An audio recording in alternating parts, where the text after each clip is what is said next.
नमस्कार. जयपूरला literature festival सुरू आहे. लिटरेचर फेस्टिवल म्हणजे हा एक 3 दिवसाचा साहित्यविषयक कार्यक्रम असतो आणि त्यासाठी जगभरातनं वेगवेगळे लेखक, कथाकथन करणारे, कथा लिहिणारे, स्फुट लिहिणारे, ललित लेखन करणारे, वेगवेगळ्या भाषांमध्ये लिहिणारे असे सगळेजणं त्या लिटरेचर फेस्टिवलला एकत्र येतात.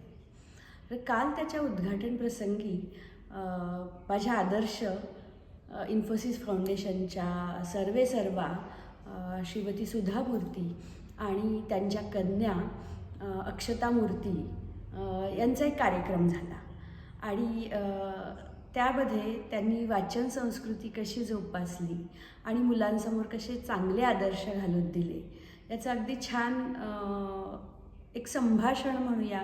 दोघींनी एकमेकींशी इतक्या सुंदर गप्पा मारल्या आणि काही वाचकांचे, तिथल्या श्रोतृवर्गाचे काही प्रश्नांची उत्तरं दिली आणि असा एक खेळीमेळीचा पण सुंदर शिकवण देणारा असा एक छान कार्यक्रम झाला. आणि ह्या कार्यक्रमाच्या अनुषंगानं लक्षात येतं आहे की आपल्याकडे आई आणि मुलीचं नातं हे नेहमीच एक मैत्रीपूर्ण, निखळ प्रेमाचं आणि एक सावलीच असते मुलगी म्हणजे आईची. तर त्या पद्धतीनं ते एक छान नातं उलगडलं गेलं आणि ज्या पद्धतीनं त्या दोघी बोलत होत्या ते ऐकत राहावंसं वाटण्यासारखं होतं. आणि त्याचबरोबर आपल्या महाराष्ट्रात वीणादेव, मृणालदेव किंवा निशिगंधा वाड आणि त्यांच्या आई विजया वाड यांचे जे अशा मुलाखती किंवा त्यांच्याबद्दल जेव्हा जेव्हा काही येतं, लिहून येतं किंवा प्रसिद्ध होतं, काही मुलाखती येतात तर त्या अगदी श्रवणीय असतात, वाचनीय असतात आणि या सगळ्यातनं नात्यांमधली एक सोपी, सुंदर अशी गुंफण उलगडली जाते. आणि हीच गुंफण आपण रोजच्या आयुष्यात आपल्या मुलांशी कसं वागतो आहे, त्यांच्या कशा पद्धतीने त्यांच्या प्रोग्रेसकडे लक्ष देतो आहे किंवा मुलं आपल्याशी कशी वागत आहेत याचं एक छान उदाहरण आपल्या डोळ्यासमोर रोजच दिसत असतात.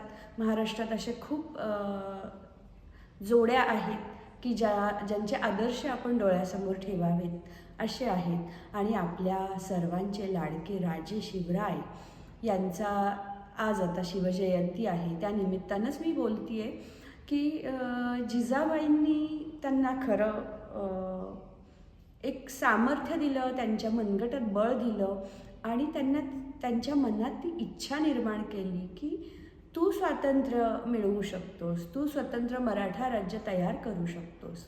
आणि हा जो कॉन्फिडन्स आहे हा आईशिवाय दुसरं कोणी नाही देऊ शकत. आणि हा कॉन्फिडन्स जर आपल्या मुलामध्ये तुम्हाला पाहायचा असेल, आपलाही मुलगा शिवाजी महाराजांसारखाच शूरवीर, न घाबरणारा, न डगमगता कुठल्याही प्रसंगाला सामोरं जाणारा व्हायचा असेल तर काही छोट्या छोट्या गोष्टी आहेत त्या आपण रोज पाळायला हव्यात. पालकत्व जेवढं वाटतं तेवढं सोपंही नाही आणि जेवढं वाटतं तेवढं अवघडही नाही. पण आयुष्यभर आपण तेच करत बसायचं का? असं नाही करून चालणार.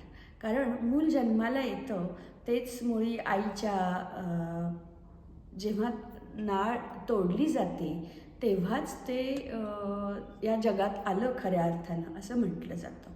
मग तेव्हा ते स्वतंत्रच एक अस्तित्व तयार झालेलं असतं. पण मेंदूची जी जडणघडण असते ती वयाच्या 7 वर्षापर्यंत अगदी स्ट्रॉंग होत असते. त्यामध्ये खूप गोष्टी शिकल्या जातात, खूप गोष्टी पेरल्या जातात आणि आपण जसं पेरू तसं उगवणार आहे हो. त्यामुळे चांगलंच पेरायला हवं, चांगलं पेराल तर चांगलं उगवेल असं माझे शिक्षक नेहमी म्हणायचे. तर हे जे आहे हे वयाच्या 7 वर्षापर्यंत आपण त्यांची जडणघडण करण्याकडे आणि त्यांना शिकवण्याकडे, त्यांचं जास्तीत जास्त प्रगल्भ बुद्धिमत्तेकडे लक्ष द्यायला हवं. 7 नंतर म्हणजे वयाच्या 8व्या वर्षी जनरली मुंज करतात. मुंज करतात म्हणजे काय की आता तू आईच्या ताटातलं उष्ट जेवायचं नाही. मातृभोजन हा त्याच्यासाठी सोहळा असतो की आता तू आईच्या ताटातलं उष्ट जेवायचं नाही. आई आज तुला भरवणार पण इथून पुढे तू आता शिक्षणासाठी मामाबरोबर जायचं, गुरुगृही जायचं आणि तिकडेच राहायचं आणि मग मोठा झाल्यावर परत यायचं. असं जे पूर्वी असायचं. अजूनही तशाच पद्धतीनं मुंज हा सोहळा केला जातो. पण त्याचं जे महत्त्व होतं, पूर्वी राजे रजवाडे अगदी मोठे मोठे राजांची मुलंसुद्धा गुरुगृही जायची. आणि गुरुगृही जायचं म्हणजे काय, नुसता मी राजाचा मुलगा आहे म्हणून आरामात बसायचं नव्हतं. तर तिथं जाऊन गुरुमाता जे सांगेल ते काम करायचं.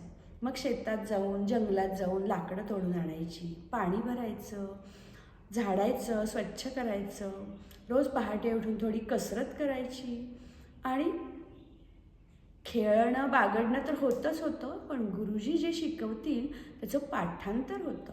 तेव्हा आत्तासारख्या वह्या आणि पुस्तकं असं फारसं जरी नसलं तरी पाठांतरावर भर होता.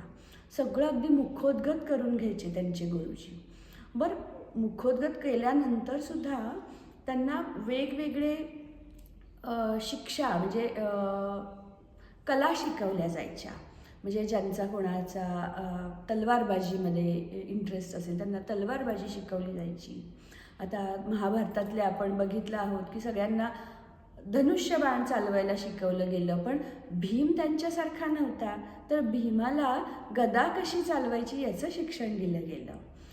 मग हे जे आहे हे गुरुगृही शिक्षण व्हायचं आणि सर्व गुण संपन्न असं करून मग गृहातनं मुलं परत यायची.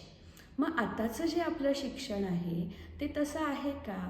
8व्या वर्षानंतर 12व्या वर्षापर्यंत तरी मुलांना ज्या पद्धतीनं शिकवायला हवं, ज्या पद्धतीनं त्यांना घडवायला हवं ते शिकलं जातं आहे का? फक्त परीक्षेत मार्क्स मिळवण्यासाठी शिकणं, that is not the actual learning. ते शिकणं नसतंच. ते फक्त विद्यार्थी जे असतात ते परीक्षार्थी होऊन अभ्यास करतात. पण याच्यामध्ये जर काही लर्निंग हवं असेल तर ते खऱ्या अर्थानं समृद्ध व्हायला हवं. त्यासाठी अफाट वाचन हवं आणि वाचन संस्कृती आपण खरंच जोपासायला हवी.